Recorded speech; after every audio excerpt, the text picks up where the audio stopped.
영화를 통해서 우리 삶의 가치를 찾아보는 순서, 영화의 쓸모 시간입니다. 요즘처럼 국내외 어디든 정치적으로 갈등이 심한 상황에서는 어느 한쪽 편에서 극단적인 목소리만을 내세우는 경우를 종종 보게 되죠. 네, 그런데 갈등의 상황에서 한 발 떨어져서 우리에게 생각할 거리를 안겨주고 좋은 질문을 던져주는 그런 영화들이 있습니다. 어떤 작품들인지 송영국 기자와 함께 만나보겠습니다. 송 기자, 극단이 아닌 경계에서 세상을 본다, 이게 어떤 의미인가요?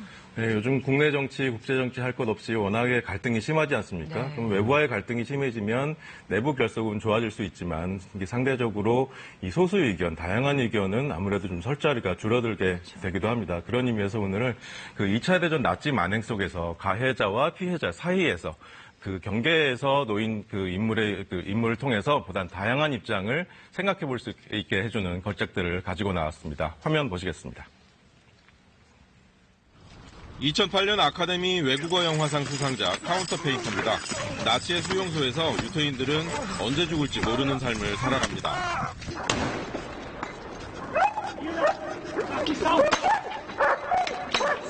2차 대전 말기로 접어들면서 폐색이 짙어진 독일군은 영국 파운드화와 미국 달러화를 대량으로 위조해서 상대 나라의 경제를 위협하려는 일명 베른하트 작전을 실행합니다. 실제로 있었던 작전이고요. 아우슈비츠에 수용된 유대인들 중에서 기술자들을 선발해서 가짜 돈을 찍어내도록 합니다. 주인공은 최고의 실력을 지닌 화가이자 위조 기술자고요. 선발된 유대인들은 가스실에서 죽음을 맞는 대신 독일군에 협조하면서 상대적으로 안락한 처우를 제공받습니다. 종종 양심의 가책을 느끼지만 인간의 존엄을 짓밟고 생명을 위협하는 지옥 속에서 양심을 찾는 일은 사치로 보이기도 합니다. Dass es uns hier gut geht. Während da draußen meine Frau ist noch in Auschwitz. Ich will den Nazis nicht die Freude machen, dass ich mich schäme, dass ich noch lebe. 이렇게 나치에 계속 협조할 수는 없다는 동료하고 이 사는 게 먼저다라는 주인공 사이에서 벌어지는 갈등을 보고 있자면 관객도 어느 한쪽을 쉽게 선택할 수가 있을지 골똘해지게 됩니다. Du kleine Hure. Sei froh, dass du hier drinnen bist. Idiot.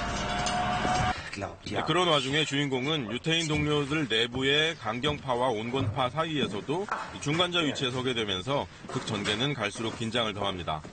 Wir sind im Umwelt 14 lang geworden. Darum haben sie mir das Kreuz gebrochen. Dazwischen bin ich ein paar Mal fast verhungert. Ich hab's verdient, dass ich das jetzt hier auch noch überlebe. Man verpfeift keine Kumpels. 이를 통해 영화는 유태인이면서 독일군에 협조하는 경계인, 또 이상과 현실 사이에서 고뇌하는 경계인, 그 내면의 갈등을 세밀하게 들여다보면서 극단적인 상황에 처했을 때 쉽게 판단 내려버리곤 하는 우리 자신에게 한 번 더 질문할 수 있도록 도움을 주고 있습니다. 네.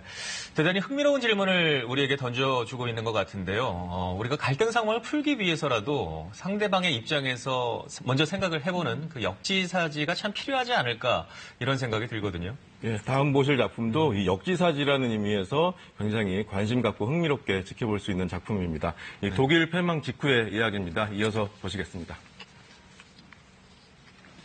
주인공인 군인이 화가 많이 났는데요. 배경은 2차 대전이 종료된 직후입니다. 주인공은 나치에 의해 가족을 잃은 덴마크 군인입니다. 전후 덴마크군은 독일군이 덴마크 해변에 매설한 지뢰를 제거하기 위해서 독일군 포로들을 동원합니다. 역시 실제로 있었던 일입니다. 수백만 개의 지뢰를 해체하는 작업에 약 2,000명의 독일 포로들이 동원됐는데요. 대부분 소년병들이었습니다.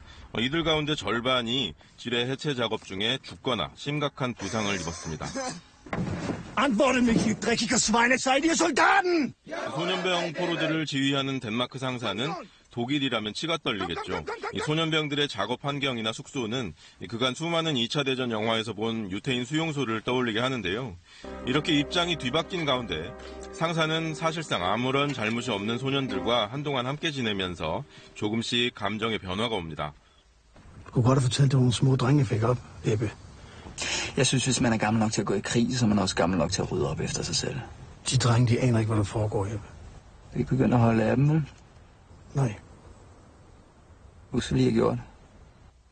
이런 과정을 통해서 영화는 독일을 원수로 여기던 주인공을 독일과 덴마크 사이의 경계의 자리로 데려옵니다. 자신이 서 있는 자리가 달라지면 보이는 것도 달라지게 마련이니까요. 경계 지점으로 옮겨온 주인공에게 성찰의 기회를 제공해주고 관객도 여기에 동참하도록 해주는 겁니다. 이런 작품을 통해서 우리는 사회 분위기가 폭력적일수록 또 갈등이 클수록 극단적인 주장이 힘을 얻기 쉽다는 점, 그렇게 되면 어딘가에서는 이 소수의 약자들이 목소리를 내지 못한 채 참고 있어야 한다는 점을 생각해 보게 됩니다. 덧붙여서 이렇게 가해자의 입장까지 한번 생각해 볼 수 있는 그런 이야기들이 나올 수 있는 건 그만큼 현실에서 독일이 자신들의 전쟁 범죄를 충분히 사죄하고 청산했기 때문이라는 점 또한 기억해야 되겠습니다. 네, 2차 대전을 다룬 이런 유럽 영화들이 지금의 우리에게도 참 좋은 질문을 던져준 것 같네요. 잘 봤습니다.